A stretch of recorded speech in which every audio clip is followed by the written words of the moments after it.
Buenas tardes, bienvenidos a una nueva clase de bacteriología. En la actividad diaria dentro de un hospital o de un centro de atención en salud, ocurren una serie de procesos y técnicas que son realizados por el personal de salud y que requiere de mucha seguridad contra microorganismos patógenos para evitar enfermedades por contaminación. Es por eso que se debe garantizar la seguridad con métodos de esterilización, desinfección y antisepsia, mismos que requieren de mucho conocimiento, puesto que los procesos son variados, son muchos, los materiales sometidos a ellos además son innumerables. Es en virtud de ello que hoy deberemos analizar las técnicas de esterilización, desinfección y antisepsia. Estos tienen un mayor o menor grado de letalidad. En estos procesos vamos a identificar diferentes técnicas, vamos a analizar los mecanismos de acción, por qué destruyen a los microorganismos y vamos a citar ejemplos de su utilización o su empleo en la práctica médica. En orden de mayor a menor letalidad microbiana se hallan los procesos de esterilización y desinfección. Estos ocurren sobre superficies y objetos inanimados. Por otro lado se encuentra la antisepsia, que es un proceso por el cual se garantiza la eliminación de microorganismos patógenos en mucosas y piel para una posterior intervención o recuperación cutáneo-mucosa. Por definición, esterilización viene de sterilis, incapaz de reproducirse. Se refiere entonces a la destrucción total de los microorganismos, incluyendo las formas más resistentes, entre las que podemos identificar las esporas bacterianas, están dadas fundamentalmente por microorganismos gram-positivos, micobacterias, que tienen una pared especial que las hace muy resistentes, los virus sin manto y muchos hongos. La desinfección se refiere a la destrucción, eliminación o inhibición de microorganismos en objetos inanimados, pero se diferencia de la esterilización porque pueden persistir las formas más resistentes. La antisepsia, que viene de anticontricepsis putrefacción, se refiere a la destrucción o inhibición del crecimiento de microorganismos, pero sobre tejidos vivos. El concepto de asepsia se refiere más al conjunto de procedimientos que evitan la introducción de microorganismos patogénicos dentro de un determinado organismo, ambiente u objeto. En conclusión, estos procedimientos se van a implementar en un determinado ambiente con el objetivo de prevenir y evitar la contaminación del mismo por agentes patológicos e infecciosos. Para conseguir esto se emplearán diferentes técnicas de limpieza, de esterilización, de aislamiento, etc. ¿Cuáles son los métodos de esterilización que conocemos y que se aplican a la práctica médica? Tenemos métodos físicos y químicos. Dentro de los primeros podemos identificar calor seco, calor húmedo, las radiaciones o por acción mecánica la filtración. Y dentro de los métodos químicos identificamos varios agentes, entre los que podemos mencionar el óxido de etileno, el formol, formaldehído o los similares, el plasma del peróxido de hidrógeno o algunas soluciones químicas como el ácido peracético. La esterilización por calor. Es importante conocer el punto térmico de muerte, término que se refiere a la temperatura más baja a la cual una suspensión microbiana se destruye en el lapso de 10 minutos. Cuando se aplica calor, se ha visto que suceden diferentes acciones, como la desnaturalización de proteínas, la lesión de las membranas o la ruptura de ADN. Cuando suceden estas acciones, las células dejan de ser viables y se mueren. Sabemos que este punto térmico puede ser variable. Hay microorganismos o bacterias más resistentes que otras, pero es importante aplicar el punto definitivo para evitar la sobrevida de cualquiera. El calor húmedo tiene como mecanismo de acción la desnaturalización y coagulación de las proteínas. Esto se debe fundamentalmente a dos razones. Sabemos que el agua es una especie química muy reactiva y hay muchas estructuras biológicas, las macromoléculas como el ARN o el ADN, proteínas y otras, que son producidas por reacciones que eliminan agua. Por lo tanto, cuando hay reacciones inversas, se produce un daño a la célula y causa la liberación de productos tóxicos. Además, hay que considerar que son macromoléculas fundamentales en la vida celular, las proteínas con su estructura secundaria y terciaria. Estas estructuras, que se estabilizan mediante uniones por puentes de hidrógeno intermoleculares, pueden ser reemplazados y rotos por el agua a altas temperaturas. Al suceder esto, estas proteínas dejan de ser funcionales y también estructurales. El vapor de agua posee un coeficiente de transferencia de calor mucho más elevado que el aire. Por lo tanto, los materiales húmedos conducen el calor mucho más rápidamente que los materiales secos, debido a la energía liberada durante la condensación. Es así que la esterilización en calor húmedo requiere menores temperaturas y menor tiempo en comparación con la esterilización por calor seco. Los equipos que se utilizan para la producción de la esterilización por calor húmedo, que es vapor bajo presión, es el autoclave. Las condiciones de funcionamiento son una temperatura de 121 grados centígrados, una presión interna de 103 kilopascales por encima de la presión atmosférica, o dicho de otra forma, una atmósfera de presión sobre la presión atmosférica, y el tiempo que debe ser de 15 a 20 minutos de esterilización. El mecanismo de acción, y hemos dicho el calor húmedo, vapor saturado a presión, y donde es fundamental la desnaturalización proteica. En la práctica médica se utiliza para ropa de uso hospitalario, para guantes de goma que pueden soportar esta temperatura de 121 grados centígrados, para medios de cultivo, etc. Esterilización por calor seco. Su mecanismo de acción es la desecación de la célula, la producción de efectos tóxicos por los niveles elevados de electrolitos a los que da lugar, se generan procesos oxidativos y fusión de membranas. En este caso, los efectos se deben a la transferencia del calor desde los materiales que están siendo esterilizados hasta los microorganismos que están en contacto con esto. Sin embargo, este requiere un mayor tiempo y temperatura, porque el aire es un mal conductor de calor, penetra mucho más lentamente en comparación con el vapor de agua, y la acción destructiva no tiene tanto efecto porque la actividad del agua del medio es baja. La acción destructiva sobre las proteínas y los lípidos necesita mayor temperatura. Recordemos que las proteínas tienen una estabilización intramolecular mediante puentes de hidrógeno, y estas son mucho más difíciles de ser rotas con el calor seco. Las altas temperaturas se pueden lograr en estos hornos de incineración, y ese es un método de esterilización, de eliminación de microorganismos cuando el material mismo va a ser desechado. Por ejemplo, apósitos contaminados pueden meterse a un proceso de incineración y eliminación, desechos biológicos, humanos, animales, la utilización de una llama de mechero para esterilizar una asa bacteriológica también es un método de incineración. El pupinel u horno Pasteur es el equipo que empleamos para la generación del aire caliente, donde vamos a tener un funcionamiento de 160 a 180 grados centígrados por el lapso de 1 a 2 horas. Se aplica mucho al material de vidrio y en la práctica médica al instrumental quirúrgico. Cada uno de estos equipos y métodos tiene sus ventajas y sus desventajas. Una de las desventajas en el caso de la esterilización instrumental quirúrgico es que todo material que tiene su filo va a perderlo, ya por el mismo proceso de dilatación.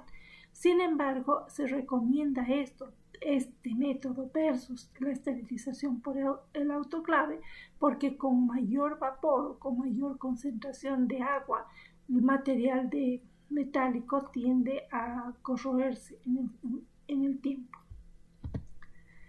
¿Cuáles son las diferencias más importantes entre los dos equipos que con mayor frecuencia se utilizan en la práctica médica? Autoclave versus pupinel. Recordemos que el autoclave es esterilización por calor húmedo y el pupinel por calor seco. La temperatura, 121 menor, 160 mucho mayor. El tiempo también es mucho mayor en el pupinel, por lo que ya hemos mencionado y hemos hablado un poco de los mecanismos de acción. Su modo de acción, uno es por difusión del agua y el otro es por aire, calentamiento por contigüidad. Los materiales, en general, los dos equipos permiten esterilización de materiales que soporten altas temperaturas. Las radiaciones.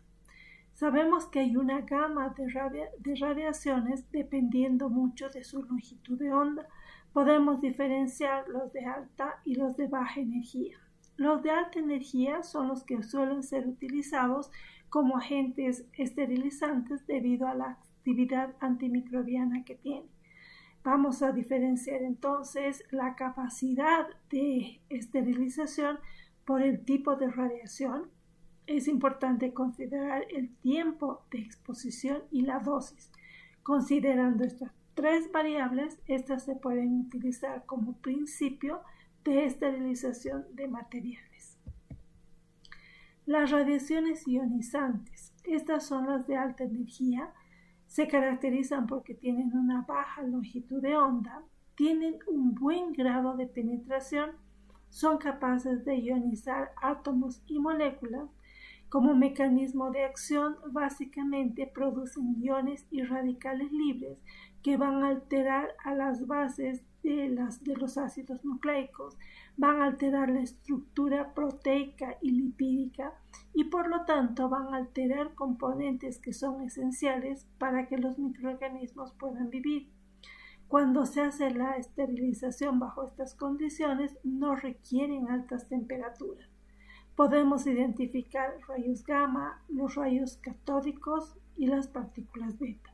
Muy empleados las radiaciones gamma, que son ondas electromagnéticas de menor longitud de onda, son bastante eficientes y seguros, son muy utilizados para aquellos elementos o materiales que no soportan el calor y la humedad, o sea, temperaturas altas y ambientes muy húmedos. Tenemos como ejemplos las jeringas, los catéteres y algunos otros materiales médicos que son muy termosensibles.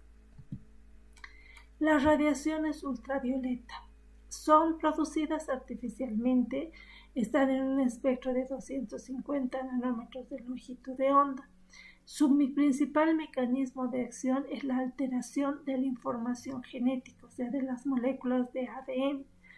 ¿Qué hacen? Van a alterar estas macromoléculas porque son capaces de inducir a la formación de dímeros de timidina que están adyacentes. Eso determina errores en la replicación y por lo tanto va a alterar o va a llevar a la pérdida de la viabilidad de las células. Una de las desventajas, vamos a decir así, de estas radiaciones es que no son penetrantes y básicamente se utilizan para la esterilización de superficies. Por ejemplo, salas. Una sala de neonato puede ser esterilizada mediante radiaciones ultravioleta.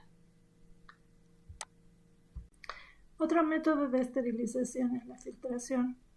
A través de esta se logra la separación de microorganismos por el paso de un líquido o un gas a través de un material que tenga una porosidad tal que permita retenerlos. Se emplea para esterilizar materiales líquidos que sean muy sensibles al calor. Por ejemplo, medios de cultivo que no se podrían esterilizar a 121 grados centígrados, azúcares, algunos antibióticos, otros medicamentos, etc. Los métodos químicos. Para lograr la esterilización, es decir, la eliminación de toda forma de vida, incluidas las esporas, se pueden emplear algunas sustancias químicas. Entre ellas podemos mencionar el óxido de etileno. Este compuesto se utiliza en forma de gas, es un gas incoloro y se mezcla usualmente con clorofluorocarbono. Permite la esterilización de materiales termosensibles, por ejemplo, todos aquellos dispositivos, material o instrumental que es de plástico y que no podría ser esterilizado por calentamiento. También es bastante utilizado para instrumental o equipos que son bastante delicados como los endoscopios.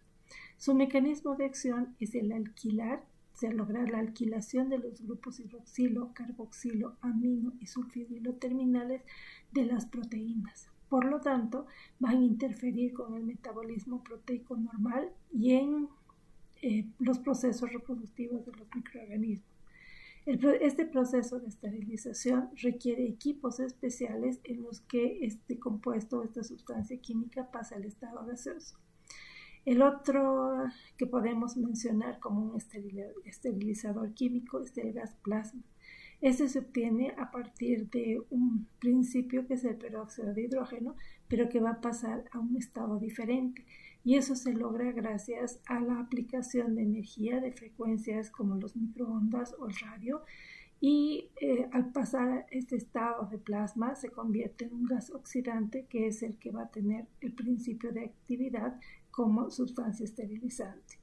Una ventaja del gas plasma es que no produce derivados tóxicos. Otros compuestos químicos con capacidad esterilizante son los aldehídos, como el formaldehído y el glutaraldehído. Su principio o mecanismo de acción también es la alquilación, que van a actuar por lo tanto sobre proteínas y van a producir una modificación irreversible de las enzimas, lo que va a afectar la actividad enzimática, y esto al final va a alterar todo el proceso metabólico y funcional en las bacterias y en los microorganismos. Se utiliza como desinfectante o esterilizante porque dependiendo de la concentración puede eliminar la mayor parte de microorganismos o destruir incluso las esporas. El formaldehído viene como una solución acuosa, pero se debe tener mucho cuidado porque es bastante tóxico y se ha visto que a la larga puede ser un cofactor cancerígeno. El glutaraldehído se considera menos tóxico, es mucho más activo cuando se utiliza en un medio con pH alcalino, pero tiene la desventaja, al igual que muchos otros compuestos, de que puede ser inactivado en presencia de materia orgánica. Si continuamos con las sustancias químicas con capacidad esterilizante, tenemos el ácido peracético, que también es un agente oxidante y que tiene una actividad excelente, y los productos finales que genera no son tóxicos, por lo tanto puede tener utilidad para ciertos tipos de requerimientos. ¿Cómo podemos comparar entonces los métodos de esterilización? ¿Cuáles son las diferencias más importantes entre ellos? El agente esterilizante hemos dicho que puede ser físico, como el calor, en el que vemos discriminado el calor húmedo y el calor seco, y como uno de los agentes esterilizantes importantes el óxido de etileno.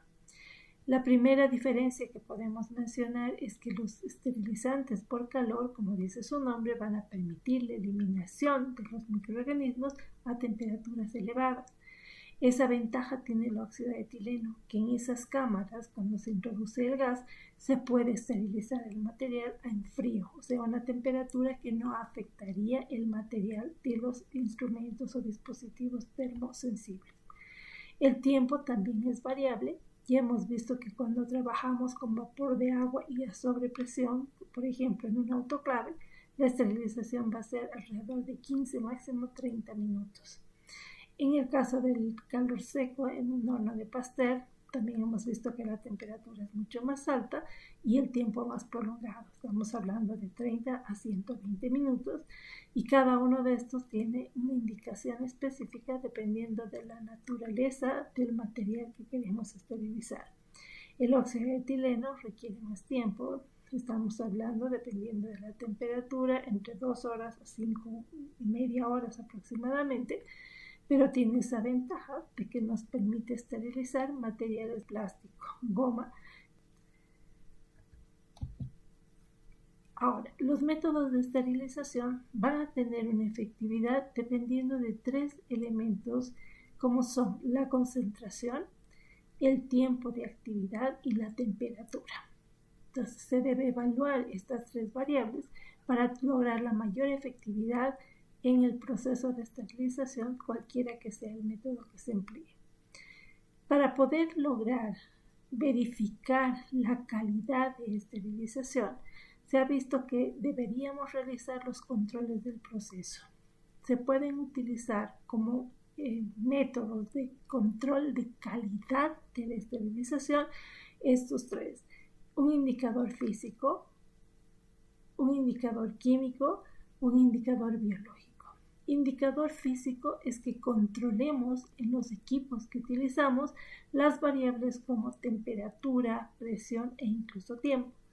Son indicadores químicos, compuestos que tienen un determinado color a cierta temperatura, pero que cambian de color cuando se eleva la misma. Por ejemplo, un indicador químico para un autoclave va a tener un color determinado en frío, pero este va a cambiar de color cuando alcanza la temperatura de esterilización de los 121 grados centígrados. Y en cambio, el indicador biológico es aquel que va a utilizar un microorganismo que es bastante resistente. O sea, junto con el material que se esteriliza, se van a incluir esporas generalmente de bacterias que van a sufrir todo el proceso de esterilización, y al final del mismo se hace una verificación de la viabilidad de estos microorganismos resistentes. Y de acuerdo a eso se tiene o se puede lograr un control de calidad del proceso de esterilización. Acá tenemos modelos de cómo se aplican los indicadores químicos. Pueden venir en cintas adherentes, pueden estar adheridos directamente a la envoltura del material que se quiere esterilizar, o pueden venir en cintas que se colocan juntamente con el material, o sea, dentro de los empaques, para poder observar el viraje de color. Estos, antes de esterilizarse, tienen un color así, clarito. Y después de que se esteriliza, si la temperatura ha logrado subir al valor establecido, estos van a cambiar de color, y eso es lo que se puede observar al momento de utilizar el material. Los indicadores biológicos son dispositivos que están preparados de esporas. Pueden venir como estos, en forma de ampollitas, o pueden venir en sobres. Estas esporas no son patógenas usualmente y se caracterizan porque son altamente resistentes a temperaturas elevadas. Se colocan estos dispositivos juntamente con el material que se quiere esterilizar. Se realiza todo el proceso de esterilización y luego se saca y se ve el crecimiento del microorganismo. Cuando salen estos dispositivos, se colocan en unas estufas o incubadoras especiales como estas, por ejemplo, para que le dé una temperatura un cierto tiempo y se observe el crecimiento de microorganismos. Lógicamente, si el proceso de esterilización es correcto, las esporas mueren y cuando se incuba y saca no hay cambio alguno. Pero si la esterilización no ha sido correcta, después de la incubación se observa un viraje de color que indica crecimiento de microorganismos. Esto, por lo tanto, nos va a permitir establecer la eficiencia o la calidad del proceso de esterilización, eficiencia en la eliminación de microorganismos. Nos permite garantizar que el material que sale es estéril y por lo tanto puede ser utilizado con mucha seguridad. Hay diferentes modelos y todos tienen el mismo objetivo, ¿cierto? Estos indicadores sí garantizan la calidad de la esterilización, a diferencia de los indicadores químicos o cintas testigo que solamente indican que ha alcanzado la temperatura que debería. Esa es la diferencia entre ambos indicadores. Pasemos a ver lo que es la desinfección. Sabemos que es el uso de procedimientos físicos o agentes químicos para destruir a la mayoría de las formas microbianas. Sin embargo, no garantiza la eliminación de las formas resistentes, como por ejemplo las esporas u otros que tienen una naturaleza mucho más resistente, como por ejemplo micobacterias, los virus sin manto especialmente y los hongos. Dependiendo de la acción sobre los microorganismos, se pueden diferenciar los desinfectantes de alto nivel, de nivel intermedio o de bajo nivel. Esto está muy relacionado con el tipo de objetos que se pretende tratar y el empleo que tengan estos en algunos procesos. Por ejemplo, desinfectantes de alto nivel se aplica a objetos utilizados en técnicas invasivas, pero que no se podrían esterilizar. Por ejemplo, los endoscopios. Desinfectantes de nivel intermedio se van a utilizar para limpiar superficies o instrumentos en los que es muy poco probable que haya una contaminación con esporas o microorganismos muy resistentes. Estamos hablando de instrumentos semicríticos y vamos a ver después a qué se refiere. Ejemplo, tenemos los alcoholes, los compuestos de yodo o compuestos fenólicos se consideran de nivel intermedio.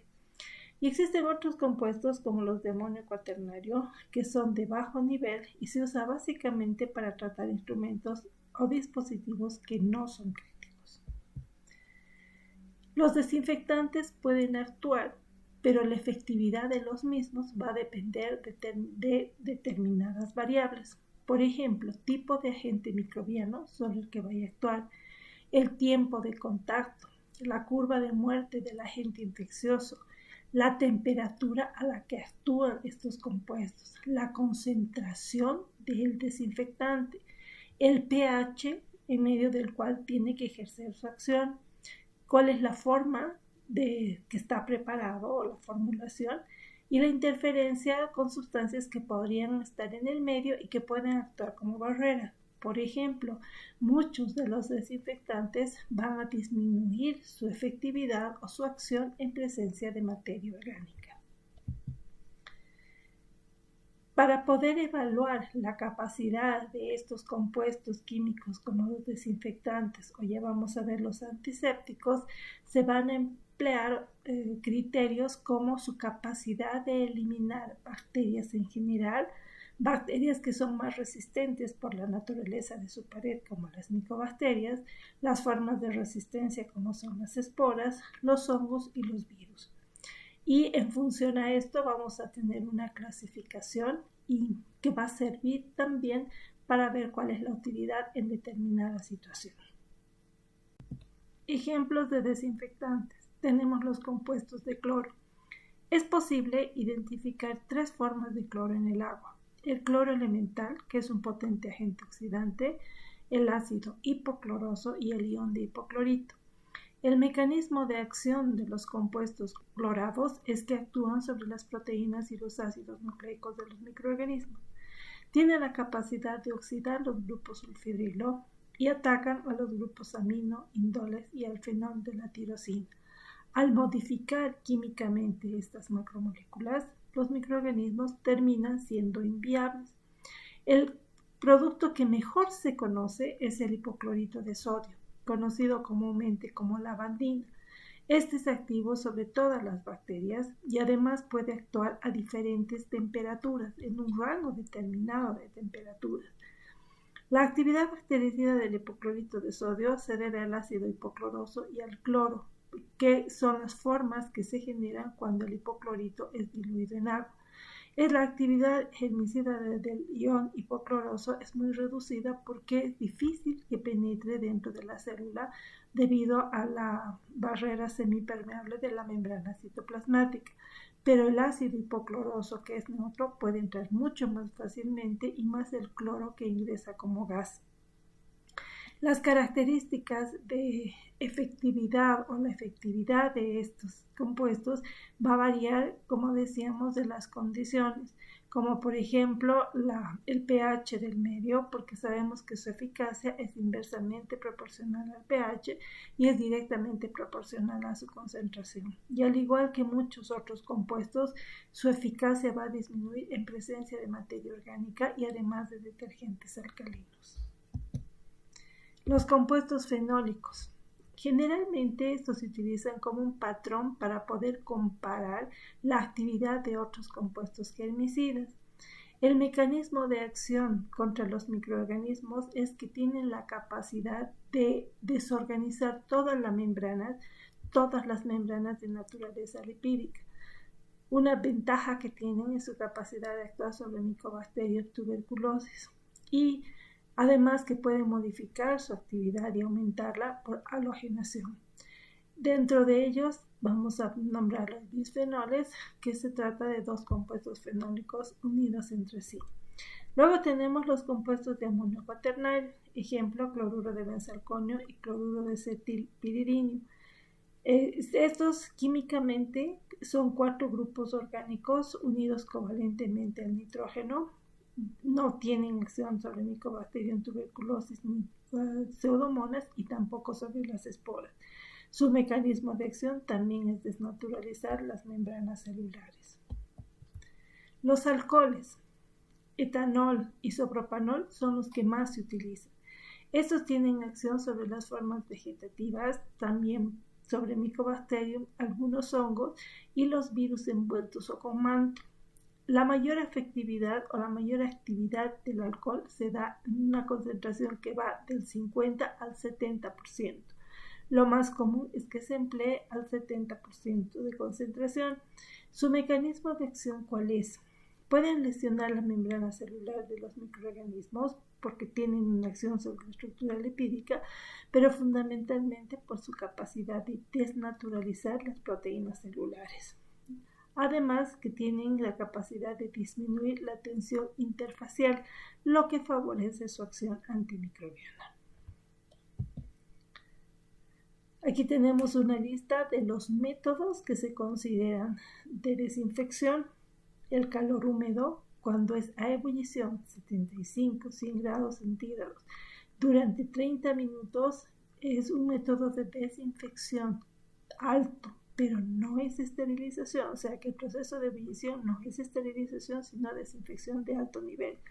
Y tenemos otros como el glutaraldehído, que puede ser un desinfectante de alto nivel a una concentración entre 2 a 3.2 y a mayores concentraciones ya es esterilizante. Peróxido de hidrógeno, los compuestos de cloro, alcohol, compuestos fenólicos, iodoforos, compuestos de amonio cuaternario. Antisepsia. Se refiere al uso de agentes químicos, pero sobre piel o tejido vivo, y que permite la eliminación o la inhibición de microorganismos, pero no está implícita ninguna acción esporicida. O sea, la utilización de compuestos químicos sobre tejido vivo, pero no se eliminan esporas. Ejemplos tenemos los alcoholes. Si se fijan, volvemos a mencionar a los alcoholes en antisepsia, o sea que hay compuestos químicos que pueden ser utilizados como desinfectantes, pero también como antisépticos. Ahí tenemos los alcoholes que ya hemos visto que tienen una acción sobre las membranas de naturaleza lipídica, son capaces de desnaturalizar las proteínas, no tienen actividad residual, pero sí tienen la desventaja de que pueden ser inactivados en presencia de materia orgánica. El yodo y los yodóforos también tienen una escasa actividad residual, también son inactivados por materia orgánica y su mecanismo de acción es el ser agentes oxidantes porque va a modificar grupos funcionales de proteínas y ácidos nucleicos, lo que determina la no viabilidad de los microorganismos. ¿Qué hace? Oxida los grupos sulfidrilo o los puentes disulfuro, pudiendo también atacar a los grupos aminos, indoles, etc. El peróxido de hidrógeno, como tal en líquido, es un antiséptico débil, tiene capacidad oxidante y tiene la capacidad de formar radicales libres. La clorhexidina desestabiliza y penetra las membranas de las células bacterianas, puede precipitar el citoplasma y por lo tanto interferir con la función de la membrana, inhibiendo la utilización del oxígeno, lo que va a disminuir los niveles de ATP y la muerte celular, al afectar directamente los procesos metabólicos de generación de energía.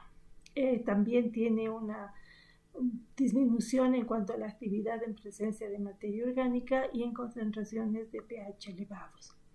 El paraclorometacilenol, que es específico, es una sustancia química específica con mayor actividad contra bacterias gram positivas, Sí tiene actividad residual y por eso se lo incorpora mucho en los jabones, lo mismo que el triclosano, que es un componente o es una sustancia con capacidad antiséptica que se incluye en los jabones y los dentífricos. Ejemplos de agentes antisépticos: vemos nuevamente el alcohol, los iodoforos, clorhexidina, etc. A una concentración establecida. Eso sí es importante. Cada uno de estos compuestos tiene una concentración a la que se ha definido que tiene la mejor actividad. Ya hemos mencionado que las técnicas que pueden ser empleadas para la eliminación de microorganismos en ambientes, instrumentos o material se utiliza en la práctica médica.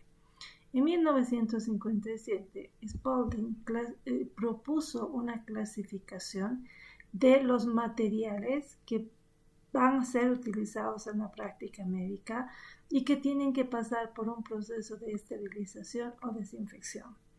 Spalding organiza los materiales y elementos para la atención de los pacientes en 3 categorías. Esto en función al riesgo de generar infecciones, estableciendo en cada uno de los casos el nivel mínimo de eliminación de microorganismos necesario para considerar el procedimiento como seguro.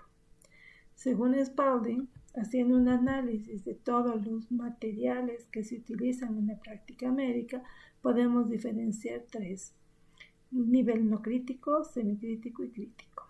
El no crítico se refiere a aquellos objetos que entran en contacto con la piel intacta, por ejemplo, un esfingomanómetro, un termómetro o una camilla. ¿Cuál es el requerimiento mínimo de eliminación de microorganismos? La desinfección de bajo o de medio nivel. Semicríticos son los objetos que entran en contacto con la mucosa intacta, ejemplo, endoscopios, laringoscopios, etc., que requiere una desinfección de alto nivel. Y los materiales críticos se refiere a los objetos que entran en contacto con tejidos o cavidades estériles o el sistema vascular del paciente. Ejemplo de ello tienen instrumental quirúrgico, las gasas, los catéteres, una jeringa con una aguja, etc., que requiere el nivel mínimo de eliminación de microorganismos es la esterilización. Esta clasificación de Spalding es importante de considerarla, de tomar en cuenta cuando uno ya empieza a ejercer la práctica médica. Eso sería todo por hoy. Muchas gracias por su atención.